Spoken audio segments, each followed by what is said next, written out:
മലയോര മേഖലയിൽ തെങ്ങുകൾക്ക് വ്യാപകമായി മഞ്ഞളിപ്പ് രോഗം പടരുന്നതിൽ കർഷകരും കർഷക സംഘടനാ നേതാക്കളും ആശങ്കയിലാണ്.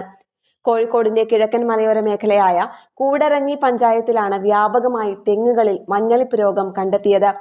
കൂടരഞ്ഞി പഞ്ചായത്തിലെ കൂമ്പാറ, ആനക്കല്ലുംപാറ, ഉദയഗിരി, മഞ്ഞക്കടവ് തുടങ്ങിയ പ്രദേശങ്ങളിലായി നൂറുകണക്കിന് തെങ്ങുകൾക്കാണ് മഞ്ഞളിപ്പ് രോഗം കണ്ടെത്തിയത്.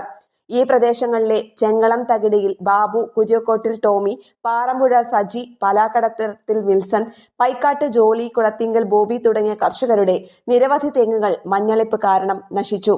ഓലകൾക്ക് ചെറിയ മഞ്ഞ നിറം വരികയും കുലകൾ ശോഷിച്ച് താഴുകയും ചെയ്യുന്നതാണ് മഞ്ഞളിപ്പ് രോഗത്തിന്റെ ആദ്യ ലക്ഷണങ്ങളെന്നും നാളികേരത്തിന് അത്യാവശ്യം വിലയുള്ള ഈ ഒരു സമയത്ത് രോഗം കാരണം വിളവ് ലഭിക്കാതെ തന്നെപ്പോലെയുള്ള ഒരുപാട് കർഷകർ ദുരിതത്തിലാണെന്നും കൂമ്പാറ, ആനക്കല്ലുംപാറയിലെ കർഷകനായ ചെങ്കളം തകിടയിൽ ബാബു പറയുന്നു. കർഷകർക്ക് പറഞ്ഞെങ്കിൽ വിളവ് കുറയുന്നു, അതുപോലെ തന്നെ മടലുകൾ ഇടിഞ്ഞ് തൂങ്ങുകയാണ്. അതുപോലെ മഞ്ഞളിപ്പായി അത് വിളവ് പറ്റ കുറയുന്നു. അതുപോലെ തന്നെ ഈ കൂമ്പുകൾ കുറുകി വരുന്നുണ്ട്. അത് അടുത്ത് പടർന്ന് നമ്മുടെ ഏറ്റവും പറമ്പിൽ ഇപ്പോൾ ആദ്യം ഇപ്പോൾ ഒരു 6-7 വർഷമായിട്ട് 2 എണ്ണത്തിലാണ് തുടങ്ങിയിരുന്നത്.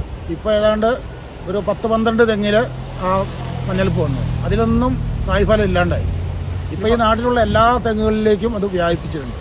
പ്രദേശത്ത് വിദഗ്ധ സംഘമെത്തി പഠനം നടത്തി. എന്താണിതിന് കാരണമെന്ന് കണ്ടെത്തി കർഷകരെ ഈ ദുരിതത്തിൽ നിന്നും രക്ഷപ്പെടുത്തണമെന്നും ഇല്ലാത്തപക്ഷം കർഷകരെ കൂട്ടി വലിയ പ്രക്ഷോഭം സമരത്തിലേക്ക് കടക്കുമെന്നും കിസാൻ ജനത സംസ്ഥാന ജനറൽ സെക്രട്ടറി ജോൺസൺ കുളത്തിങ്കൽ പറഞ്ഞു. മേഖലയിൽ വ്യാപകമായിട്ട് തെങ്ങിന്റെ ഈ രോഗബാധ തുടങ്ങിക്കൊണ്ടിരിക്കുക. അത് തുടക്കത്തിൽ തന്നെ ചികിത്സിച്ചാൽ അതിനെന്തെങ്കിലും മാറ്റം വരുന്നതാണ് നമ്മുടെ പ്രതീക്ഷ. നാളികേരത്തിന് അല്പം വിലയുണ്ട്. അപ്പം നാളികേരം എണ്ണം കുറവാണ്, എങ്കിൽ പോലും അത്യാവശ്യം വിലയുണ്ട്. ആ സമയത്ത് തെങ്ങ് കൂടെ നശിക്കുന്ന ഒരു അവസ്ഥയിലോട്ട് വരിക. ഈ സംസ്ഥാനത്തെ കൃഷി വകുപ്പിന്റെ ആളുകൾ, ഉത്തരവാദപ്പെട്ട ആളുകൾ ഈ പ്രദേശം സന്ദർശിച്ച് വിദഗ്ധ പഠനം നടത്തി അതിന് പരിഹാരം കാണണം. നാളികേരത്തിന് വിലയുള്ള ഈ സമയത്ത് തെങ്ങ് നശിക്കുന്ന രീതിയിലാണ് മലയോര മേഖലയിൽ മഞ്ഞളിപ്പ് രോഗം പടരുന്നത്. കർഷകർക്ക് വേണ്ടി കൃഷി വകുപ്പ് ഒന്നും ചെയ്യുന്നില്ല എന്ന പരാതിയും കർഷകർക്കുണ്ട്. കേരം തിങ്ങും കേരളനാട് എന്ന വാക്ക് ഇങ്ങനെ പോയാൽ കേരമില്ലാത്ത കേരളമായി മാറാൻ അധികകാലം വേണ്ടിവരില്ല. ന്യൂസ് ഡെസ്ക്, കേരള പ്രണാമം.